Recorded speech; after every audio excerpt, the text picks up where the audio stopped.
You're listening to a podcast on the Audio Boom Network. This is A Mindful Life with me, Dave Thomas. Thank you for downloading this edition of the programme. I do hope you enjoy it.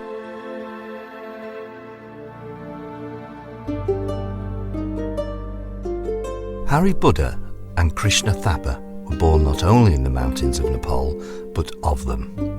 Enduring a level of physical hardship during their childhoods many of us would find hard to comprehend, they became one of the select few to join the Royal Gurkha Rifles. Krishna went on to become the first Gurkha to pass selection for the Special Air Service and spent the next 19 years in operations around the world before becoming their mountain troop leader. He is now a world-class mountaineer and has led many expeditions. Hari saw service in Afghanistan, and in 2010 he stepped on an IED which resulted in him losing both his legs above the knee. Although going through some dark days, Hari's spirit and resilience got him through, together with the love of his family and friends.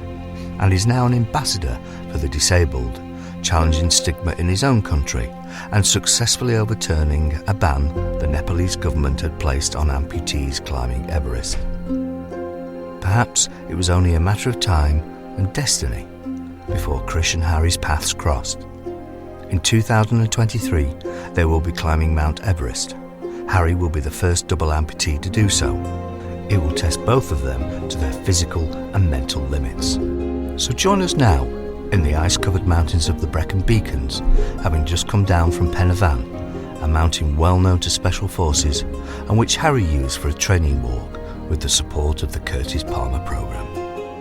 Krishna and Hari, a very warm welcome to A Mindful Life. You join us in a very snowy Brecon Beacons, not too dissimilar, I suppose, to the foothills of Nepal. Both of you were born and raised in that country, and perhaps many of us in the West won't appreciate how hard some of aspects of life were. I'd be grateful if you could describe your childhoods and how that later shaped you into the men that you are today.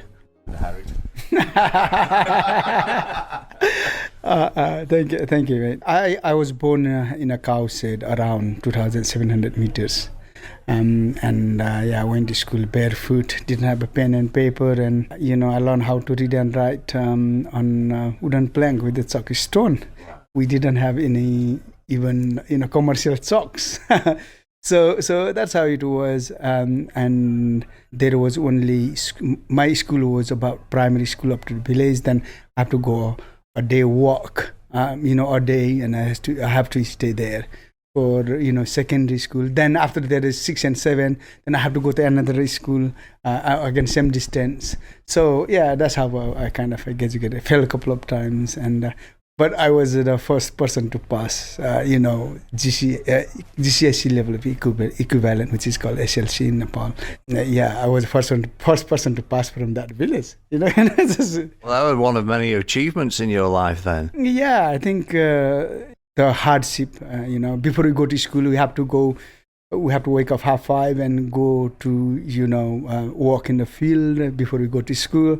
Once you come back to school, it's not about doing homework. You just have some snack and go to the field and work with, your cattle, so in the field. And, that's how it was, When I joined the Gurkhas, I think, when we were digging a trench, man, and I've done so many times, like the boys who came from cities, right? They're struggling. By the time, we have already, dug trench out, and we already had our meal and clean our rifles and was ready to bed, while others are still digging.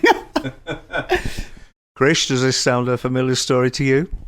Absolutely. I think, first of all, thank you, Dave, for this great opportunity for Hari and myself to be, coming on your podcast, and especially thank you for today, walking up is in a penny fan where the fan didn't start, and actually just give me the opportunity to reflect who we are, and actually we come from mountain, and just realizing the life in a mountain. And I think normally we forget, when we are in comfortable position ourselves, and then just reflecting us, our childhood and the life to understand, and maybe compare ourselves, how privileged to be here, sharing the room with you and Hari inside the real life. I must say, I never thought I'd be sharing a bedroom with two Gurkhas, that's for sure.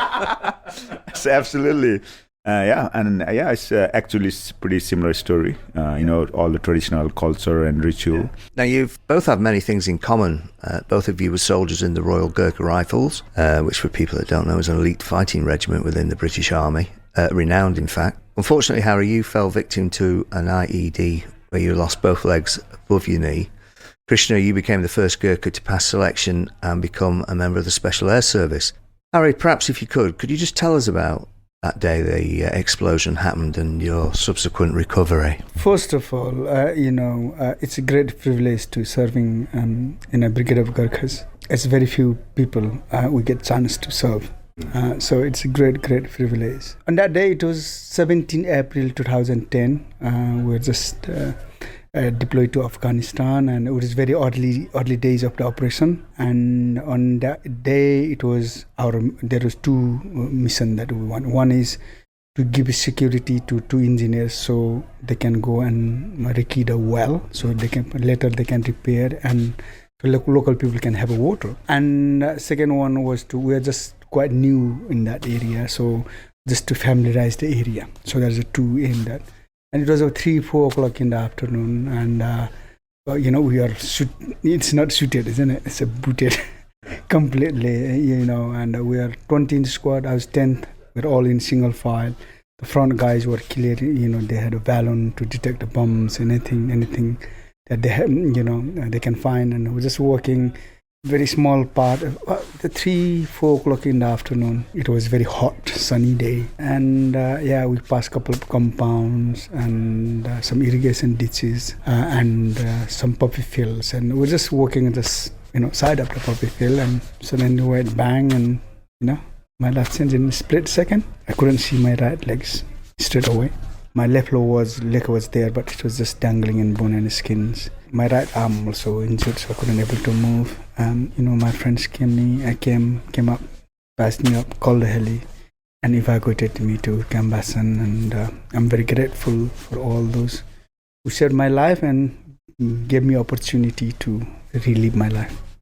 Obviously, there would be some dark days, I suppose, since that happened in your recovery, where perhaps you questioned yourself and things around you, I suppose.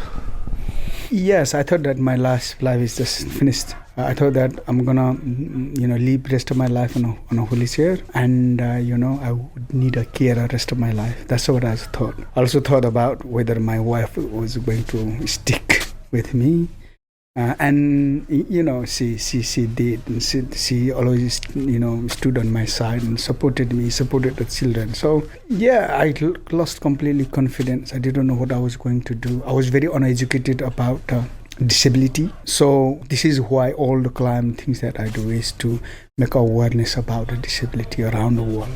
So whatever happens, life hasn't finished. We can be successful. We can spend a happy life. We can spend a meaningful life. Maybe my legs might be my weakness, but it doesn't mean that I can't do anything. And maybe some other people they have got a weakness of maybe eye or hands, or there might be something else. But I think we should focus on our strength, not in our weaknesses. We learn from what we've been through, and live for the future. And also we can live for not just for us, but for our next generations, because whatever we are having right now is somebody has given their time, effort, invested their money, and they challenge themselves. That's why we are privileged to have these facilities. We're staying in a warm room because somebody has gone through and challenged themselves and designed, built this. That's how we can have it. So whatever it is, whatever clothes we are wearing, the foods that we are eating, the technology that we are using, somebody challenged themselves passionately so that we are having it. So hopefully some of my challenges will teach something for life, technology, innovations, and maybe some other bits as well to our next generations. I remember you saying at the recent fundraiser event in Streatley, people with disabilities and you lost your legs above the knee. In the culture that you've come from, that's seen as a punishment from perhaps a previous life, and that's something I hadn't even thought of, and I'm just wondering the stigma that you may have faced yourself as a result of losing your legs. Yeah, I'm very privileged to living in this country where supported, and also I think 2012 Paralympic made massive awareness about disability as well. You know, some of, not just Nepal, but many countries around the world will think that, you know, disability is seen of previous life. Once you get disabled, and people think that, you know, you're burden of the earth, you know. I thought myself that way because this is the culture that I grew up, right? But when I was doing it, challenging myself and learning my life again, it wasn't the case. And when you're looking at how many people has a disability around the world, it's massive. You know, it's about 12 to 15% of disabled people live in the world. That is about 1 billion of us. You know, we can't control this. It's like a nature. So somebody might just walking on the road and just fall down and maybe bump their head on somewhere on the floor, and they might be sit on a wheelchair for the rest of their life. Maybe some are doing the sports, some are doing the adventure, maybe some are climbing mountain, or whatever it is they are doing what they love to do. And there was one of my friends, we were sharing the rooms in the army. So he woke up next day and he is living the rest of his life on a wheelchair. We can't control that. The one thing we can do is we can discuss things, learn things from each other, and try to live our life as the best possible way. Well, we were up Penavan earlier today, weren't we? We were pretty choppy conditions. I think you were the only man that wasn't slipping around on the ice. Everybody else was. Krish, as I mentioned earlier, you were a member of the Special Air Service for 19 years, I think, rising to the rank of warrant officer, and became the mountain troop leader, training your fellow SAS colleagues. You're a world-class mountaineer and have led many expeditions around the world. I'm fascinated to know what draws you to the mountains and how you eventually hooked up with Harry. Thank you, Dave. I think our life is a service. So many ways we see, either we look into deep enough or not, because we had no choice where to born, what to do, and everything is the surrounding conditioning, and you know, either the culture, community, or academic education, or the job we do.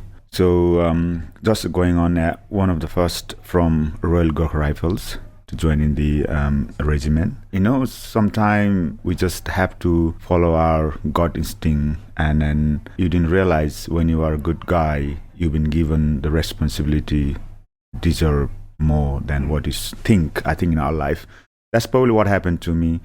If I never thought, you know, I will be in that position, but in a life, if once we have open mind and open heart, I think the opportunity come to us, and we have to just accept and roll with it. Yeah, it's been great privilege and honor, and the working with the guys around the world. To be honest, that's one of the reasons who I am, and it gave me, saved my whole life in different dimensions, understanding the, you know, what's life about, and more than anything, once you understand ourselves, so though we can thrive, whatever service we're doing, we can give more than what our body and mind can actually thrive. So yeah, and during that process, obviously, I've been very privileged, honored to lead the Gurkhas and UKSF Mount Everest expedition 2015/17. During that process, Harry and I met up in one of the cultural event, and then we end up here after 5-6 years. The great thing is, like this day today, you know, pen we have quite a lot more training have had happen over the years, and then we are very confident, and his training mental and then the physical and all the training fundamental, and we are pretty much all set for next year. Yeah, and then it's great honor to be, you know, part of this great project, and so do you know, Curtis Palmer, and then all these guys working with us, and it's been actually, you know, sometime that's why, you know, small thing led to this great cause, and it's great to see you guys and come in here in your time, Dave, and we are very honored and privileged. Thank you. It's odd, isn't it, that the tribe finds you. If you'd have said to me 3 years ago that we would be doing this interview. Say bye-bye. Oh, right. No worries. Is that okay? No, that's fine. No worries. Mark, come on. What's that? Harry, See you in Nepal. Yeah, April. The stealthy arrival of your friends. So you mentioned the Everest exhibition. In 2023, next year, both of you will be attempting to summit Mount Everest. Harry, you will be the first double amputee to do so. So how's the training going? And I know it sounds an obvious question, but were there any obstacles unique to your expedition that you've had to overcome? Definitely, training is going very well, and this is part of the training as well for me. Is the coming in that rain and slippery ice. That's also I never thought about I would climb this much of mountain because there was ban on Everest. The COVID popped in it's just worth mentioning, wasn't it, that the Nepalese government banned amputees, disabled people, from going to Everest, and you managed to campaign and overturn that ban. Yes, so they banned double amputees and visually impaired. So, we went to Supreme Court in Nepal and overturned that rule. We tried initially through diplomatic way, but it is going to take it ages and possibly will never be overturned. So, I think it was just ridiculous that you can't ban the people just because they are some kind of category, right? If you say about other challenges, definitely I have challenges on prosthetics because there's no double above knee amputee climbing that high mountain. So I need to design the crampon. Everybody's sleeping. We're off the road, and I was walking the road. You're going to be the first, and nobody has designed for this problem before, have they? But you must have done something right, because like you say, you were the only one that wasn't slipping around. Yeah. So so we found a way to climb. So we have designed some of the crampons. We have also designed some of the heating circuits that I can't able to afford to lose more limbs. So make sure I don't get frostbite, and that's the main aim. And prosthetic is one of the biggest challenges that I have.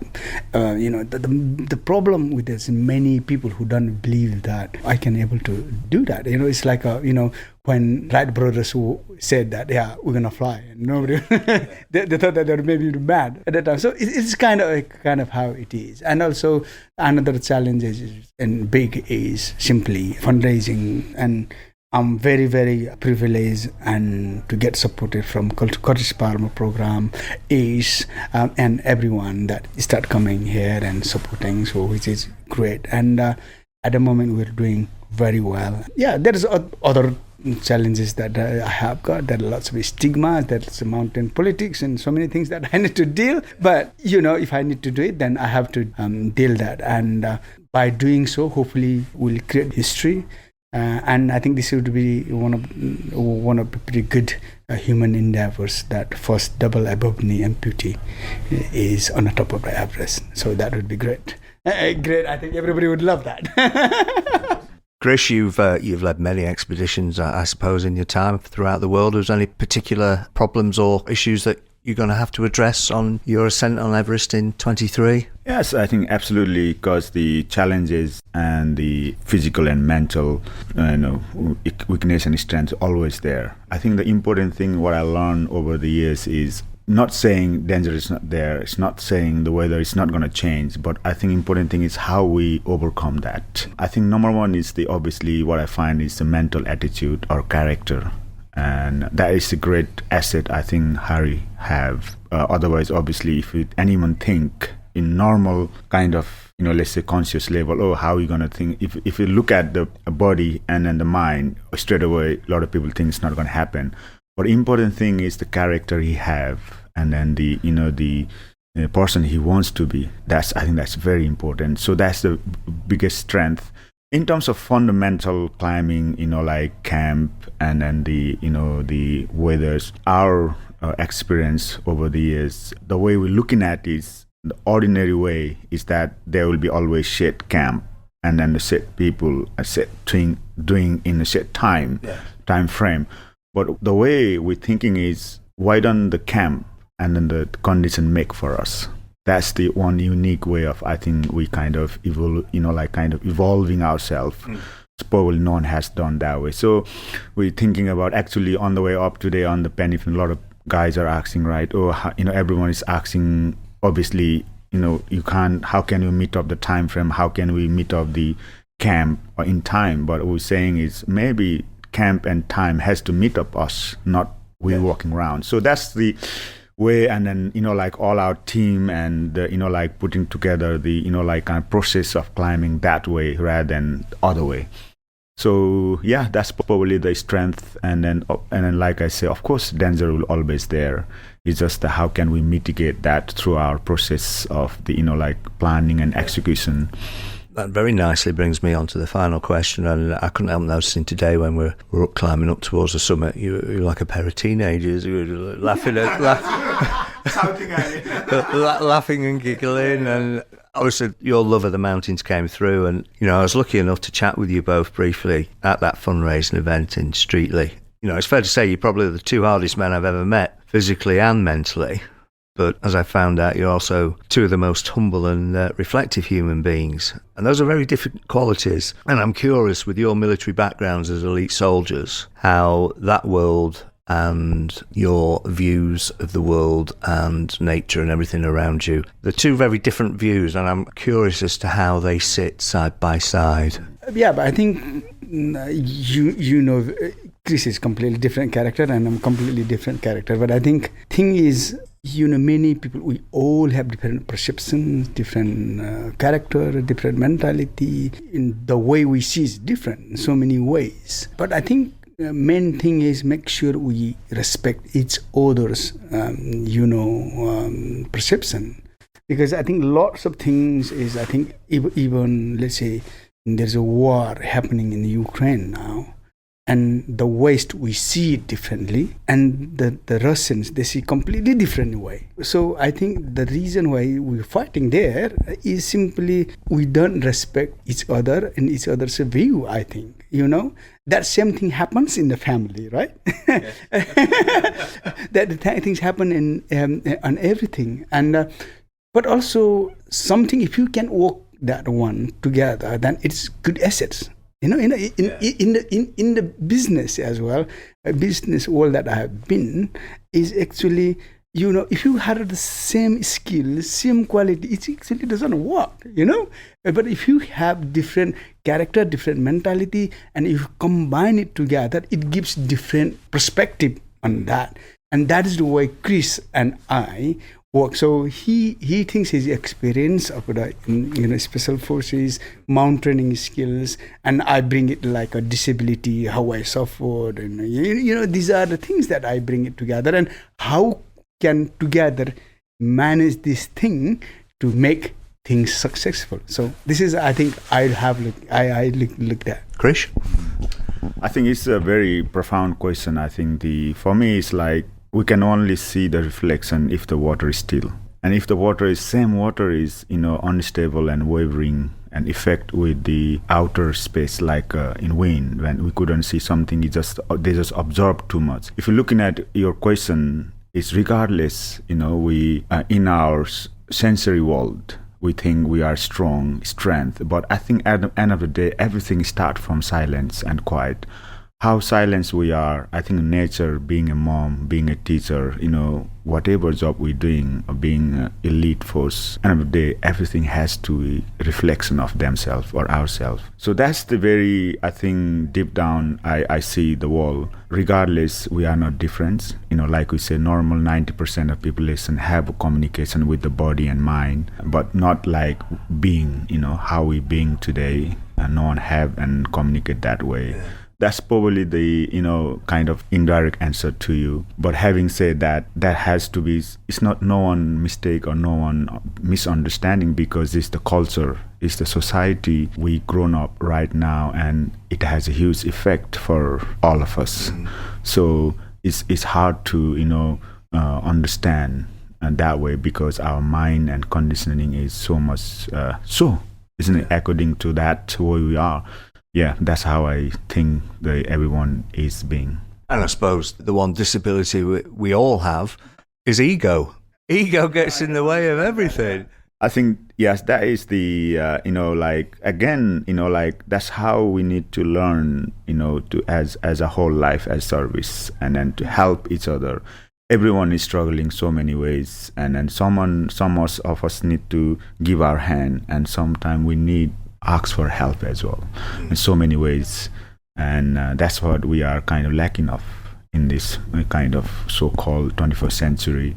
And by doing this project like just today, so many guys come up, and just if we listen and look, everyone, we are so privileged, honored to be guys coming from north, south, and support this project. I think that's the only way our humanity and then being us can support each other in the future, and for the generation to come and learn something about the conscious human being. When I think talking about egos, I think that's the big, pretty much put us down lots of ways. And the way I see it, we all are human beings, and we are, we some ways we are selfish in the way, we are, and I think on that is just what I say is, for me, what a principle I use to put my ego down is, if somebody is higher than me or better than me, knows more than me, then I say, I want to learn from you. I don't want to be jealous, right? I don't want to learn from you. And somebody, I think, maybe who get jealous with me, and maybe I have got something to offer, then they should learn from me. That's the one thing that I would look at. But another thing is, everything is kind of comes in a circle. Yeah. And, maybe I might be somewhere else, but tomorrow I might not be in that place. Even looking at the children's, right? Like, they might very little, they might have a, influence, they might have a power, they're very innocent and things like that. It's, make sure we treat them, who are not just children, but anyone that, who slightly not privileged enough, and make sure that we treat as a humanly ways. And so I expect same from Lord who's in a higher level than me, and I think is we don't know who is gonna end up where. We really don't know, right? And those people might be gonna be my boss tomorrow, or going to be the world leaders tomorrow. Maybe they might be something, doing great things around the world. So, yeah, we're not going to learn from putting our egos up. So simply is just put the egos down. Just be a human, a nice human guy, and just learn from each other. I think that's what I think. Well, gentlemen, you're an absolute inspiration, both of you. And I know what you're doing will inspire others that perhaps are in a dark place in their own lives, will see what you're doing and thinking, do you know what? This guy's doing it. I think I can do something as well. So thank you for your time today. Good luck with your expedition in Everest. Namaste. Cheers. Thank you, mate. Thank you. Thank you. You can't not be impressed or moved by Krish and Harry's spirit of adventure and the love of life. Their warmth, humility, and their friendship for each other is infectious. As Harry said, everything we enjoy in modern life is because someone saw a need for it and became passionate to make it happen. And so it is with Krish and Harry. Their passion is to remind us that anything is possible, and to treat everyone as sacred until they remember they are. They find their joy in other people's joy. Former Indian Army Chief of Staff Field Marshal Sam Manekshaw once said that if a man says he is not afraid of dying, he is either lying or he is a Gurkha.